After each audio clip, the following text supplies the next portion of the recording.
What is going on, everyone? Welcome to week 7 of Redeem the Trash. This week I am playing the Los Angeles Littons, coached by none other than Jay. Jay has been a member of the LRL community for quite a while. He was actually the person who got me into RTT, so this is a match I've definitely been looking forward to for quite a while, and I'm sure he's also going to be recording his side of it, if I was to guess. Go check him out on his channel as well. He just started YouTube, so definitely a very, very good person and a very good player as well. So let's just jump into the team here and see what all he's bringing and what we can expect. So as you can see here, we have Steelix, Surfetched, Flareon, Lantern, Cryogonal, Appleton, Gotharita, Unpheasant, his namesake Litten, Lileep, and Trico. So, an interesting thing I came across is that his fastest Pokemon is going to be Cryogonal at 172. I believe his next is Unpheasant at 159, and then everything else falls into, I believe, 134, if I remember correctly. Yeah, so that's the speed stat I'm really trying to aim for this week, is at 135 breakpoint. Just so then we outspeed everything but Unpheasant and Cryogonal, and the mons that I'm bringing aren't threatened really by either of them. Of course, you do have like Super Luck Unpheasant, which can be really annoying. Can put on a ton of extra pressure basically out of nowhere. Cryogonal also, like, his team has a lot of ground weaknesses, and notably Cryogonal and Unpheasant both are immune to those, so like that's something I need to be aware of as well. But I've seen him do Guts Flareon things, and that's been pretty effective. Surfetched is a new mon for his team, so I'm not really I don't know what he plans to do with Surfetched. And then Lileep is another one that he just brought in, I believe, this week, and so I'm interested to see what those do for him, if anything. I know I was talking to him yesterday, and he's like, man, I just cannot plan for your team. I'm like, dude, I understand completely. I have been lost ever since, like, I started looking at stuff. So, let me grab this, because this is supposed to be on the team as well. There we go. So this is the team we're bringing this week. We have AV, Magmortar, Scorching Sands, Thunderbolt, Fire Blast, and Belch. Notably, we're bringing Belch, but we're not carrying a berry. This is strictly just so we can get the strongest max ooze we possibly can and get us a special attack boost on Magmortar and like Exploud and Musharna if we need to.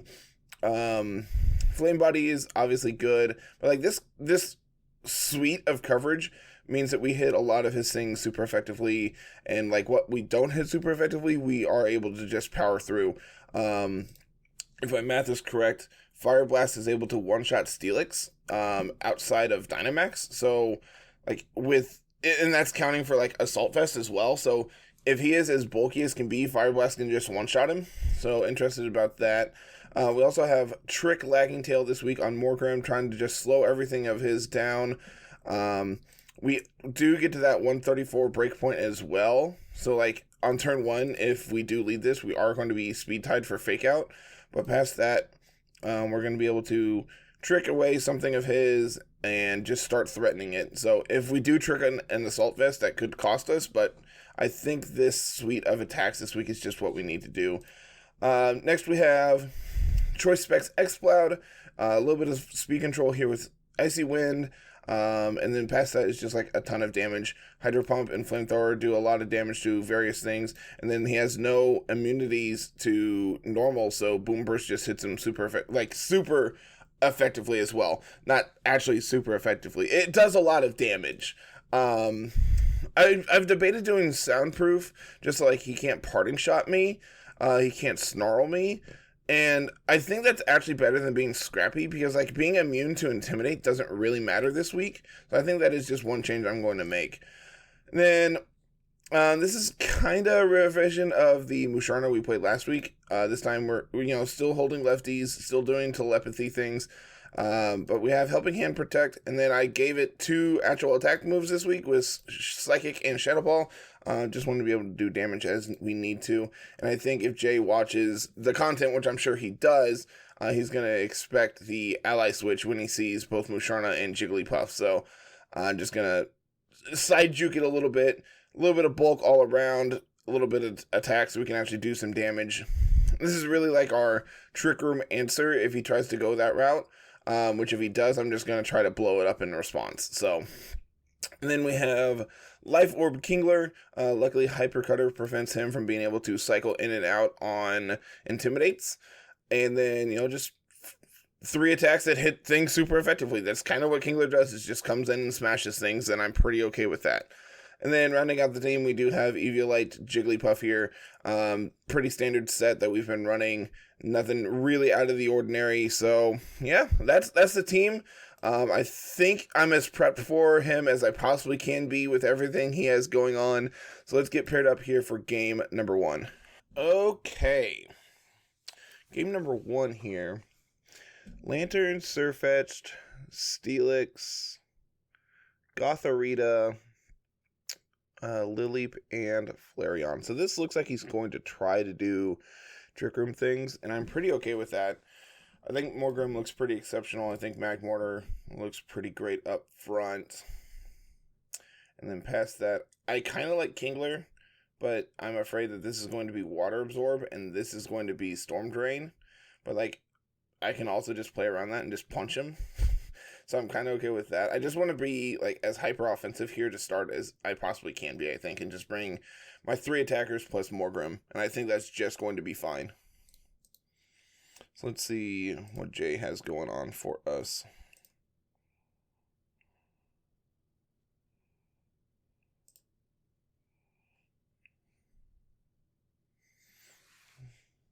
So, I am kind of scared of Steelix, but I also think I just have a ton of answers for it. So really, it's just, exactly Gothorita I'm kind of scared of here to start. And this lead makes me think he is going to try to set up a, guts boosted thing here. Could go for Fake Out plus just attack into this, and I think that's probably our best play. Could go for Quake into it, but that doesn't give us a defense boost like I would like. I also don't want to Flare because then this is going to get boosted. Could just go for Ooze. I think Flare is probably our best bet just to try to do as much damage as we can. It's going to Yawn. That's rude. And we don't even KO. So now I'm going to taunt the Flareon here. I'm going to go for Max Lightning into the Gothorita. Good. I mean, it doesn't really matter where this goes. I don't want to reveal. I'm going to taunt the Gothorita. And I'm going to Lightning into the Flareon. Just prevent us from going to sleep.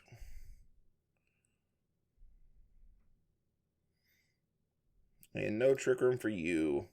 Alright, so feeling pretty good so far. I'm not going to go to sleep because I have Electric Terrain up. I think I do still just want to... I can't swap. I cannot swap. Let's see. I could just go for T-Wave into the Flareon.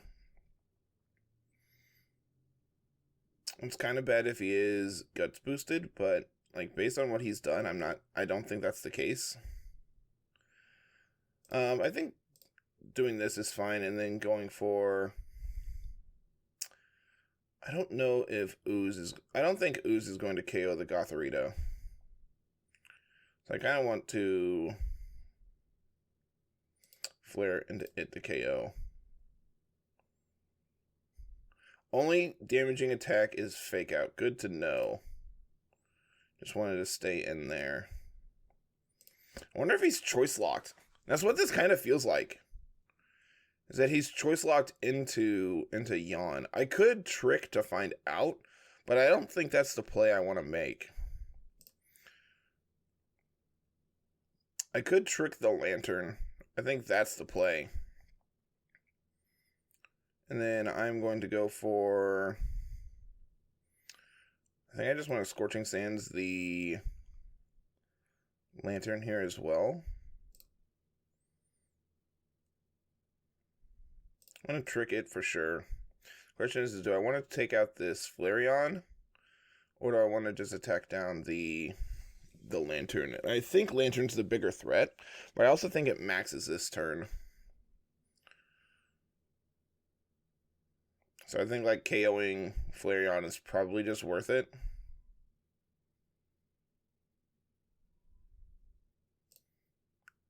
Yeah, let's do it. Yep, there's the max. I get 1 life orb. Okay. I'm going to Starfall into my Morgrim, get a knockout. That's completely fine, though. Because now I can bring in Exploud. They do, in fact, have the Steelix. I could Flamethrower to KO that, but I don't think that's the play. I could... honestly thinking... I don't want to Hydro Pump because this could be Water Absorb.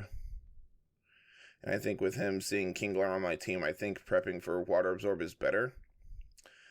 I'm going to move before both of his Mons. I could just Boom Burst, take the hit with Magmortar. Magmortar is faster. I think Boom Burst and Fire Blast into the Steelix is the play. Okay. I crit my Magmortar. Awesome. And then I'm going to Scorching Sands. Does decent damage. Boom Burst gets a KO. Hell yeah, good job. And now it's Kingler versus the world. But Kingler should be able to just go for... I don't want to show Crabhammer. Yeah, Knockoff will get the KO. Alright, game 2. I could just, if he makes the same lead, I think I want to make the same lead.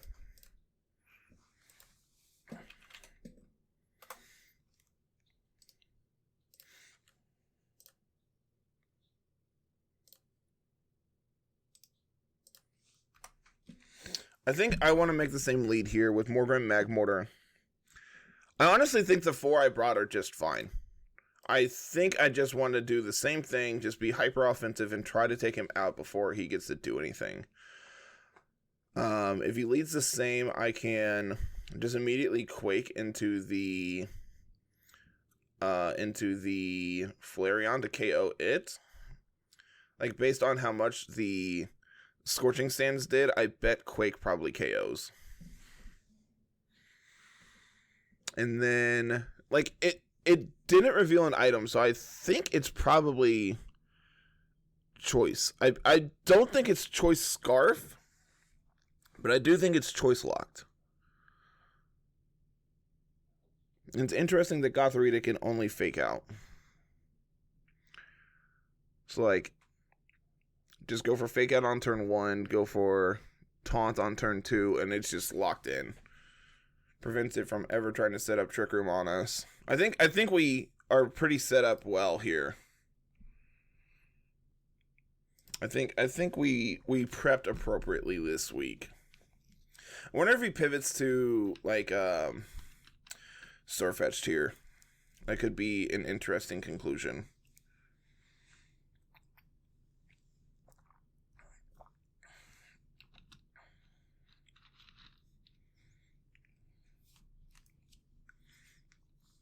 I think him pivoting to Surfetched could be the play.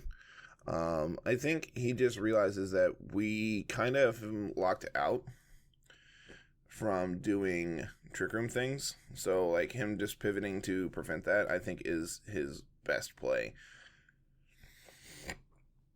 Could trick the Steelix immediately, just try to figure out what he has going on. I think that is the play. And I think I just want to Max Flare into the Steelix immediately. It's going to go into Lantern. That's also just fine. I'm going to take your Life Orb. Like, now I just don't have to worry about this thing. Meteor Beam is not going to do that much. I can now I bet he Dynamaxes his Lantern.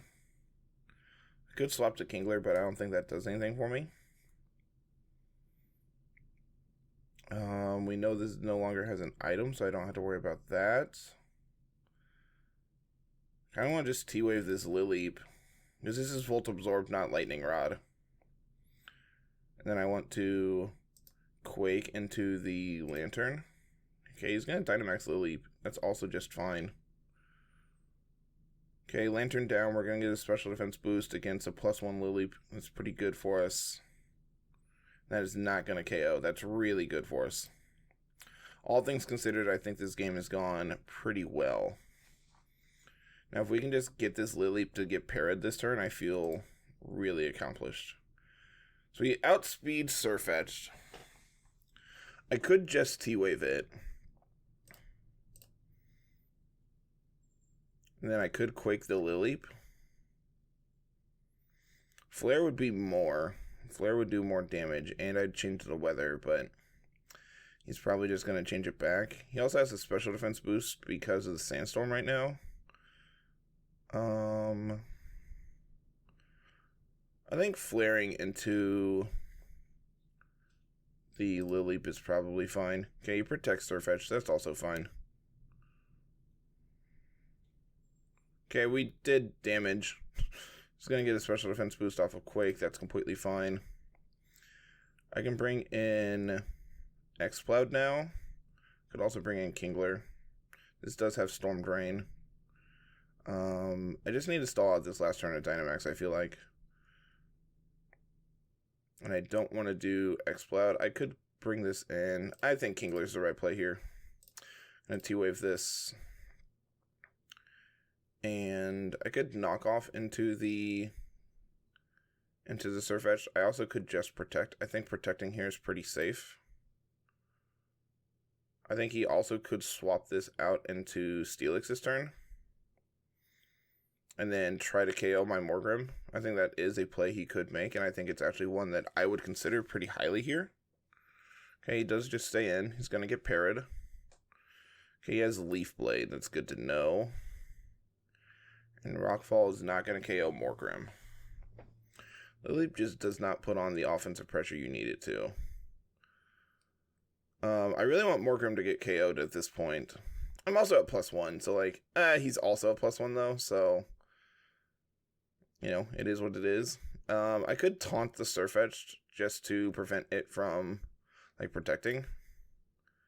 I think Morgrim has done his job and just needs to get KO'd at this point. Then I want to Superpower into the Lileep. Okay, there's the Protect, that's fine. This should just be a Leaf Blade to KO me, I'm assuming. That's a good para. But now I get to bring in X-Cloud. I don't want to lock into Hydro. He does have... I think locking into Flamethrower is probably our best bet. And I think targeting down the Sirfetch'd here is good. And then we'll go for the Superpower into Lileep. It's good damage. Nice crit. This might just be a double KO this turn. Nope, not quite. Really, really bulky Sirfetch'd. This might be going to game 3. I expected that to do more damage than it did. It's +1 special defense, that's why. I'm going to Flamethrower the Steelix. Good damage. Get the para, that's obviously very good. I just had to play for this to get parried, I think. And take out the Steelix this turn. Nope, never lucky. X-Blood does get another KO for the board, but going to game 3. This has been an exciting match. I've genuinely enjoyed this. The pivot to Sirfetch'd and Lileep there was very interesting, and I think that's something I need to prep for. If that's the play, we could just like fake out the Lileep on 1 and try to KO it immediately.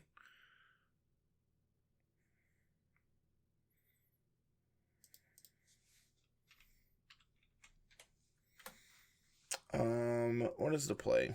I really like Magmortar's position here. I think just trying to take out this Lileep immediately is probably the play. I like Morgrim. I think it's just the same 4. I don't think I have any particular reason I want to bring Musharna or Jigglypuff here. I think I just want to try to beat the beatdown and pressure him immediately. And I think based on that game, he's going to probably stay in about the same position. So I could trick away his Power Herb on Lileep. That is something I could do. And like something that now that I know what he's doing with it is actually pretty interesting. Because I bet a double up into it probably KOs it. And not something I had considered because I didn't even think about Meteor Beam as an attack to worry about.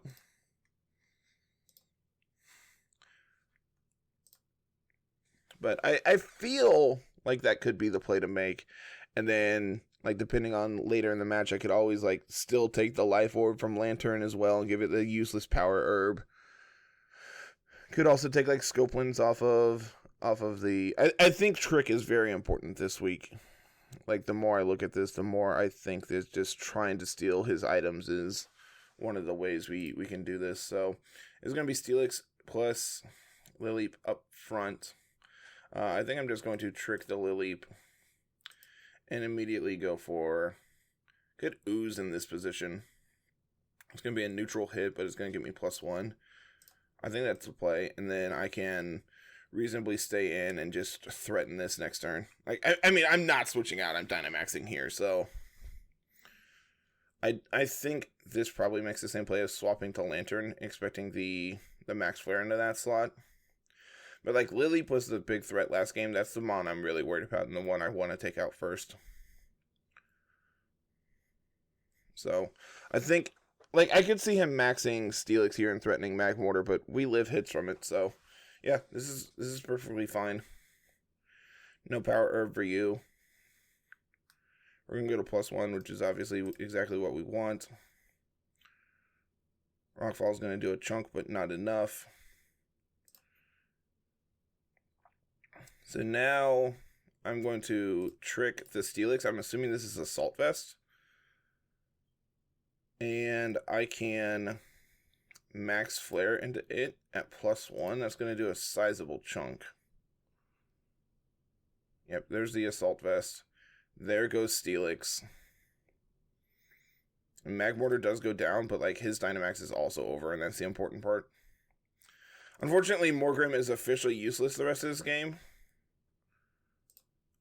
But I'm pretty okay with that, all things considered. I think sacking off Morgrem is actually correct. And just getting a big Boom Burst here.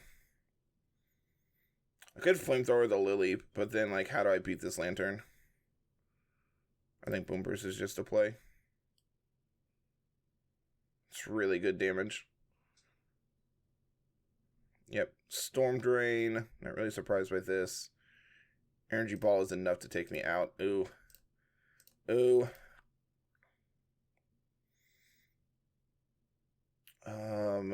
I have to take out this Lileep now. But, like, then I'm being threatened by Lantern. I really wish I had Rock Slide right now. I think this has to be a knockoff into the Lileep and pray. Okay. This is just another Surf. No, it's a Thunderbolt. Yep, GG. GG, Jay. I wish I had Rock Slide. But, hey, this is a fun match. I got to do some very interesting things, and, we had some really sick plays. So, I am going to, of course, give him the KO. I'm going to let him have it. Lantern with Dazzling Gleam is interesting. So, super, super fun match. I've said it week in and week out. I've genuinely enjoyed this league so much. I get to play with so many unique Mons. And, a loss here kind of sucks, but at the same time, it was a really sick match, so I'm not really upset by it at all. So, he put us in a really tight pinch here on turn 1, going for the max on Steelix and also threatening us with Lileep. So, yeah, it was a fun match. We did what we could. And that's all we could ask for. So that's going to be it for today, everyone. Thank you so much for watching. And we'll see you next week with some more Redeem the Trash. Have a good one, everyone. Peace.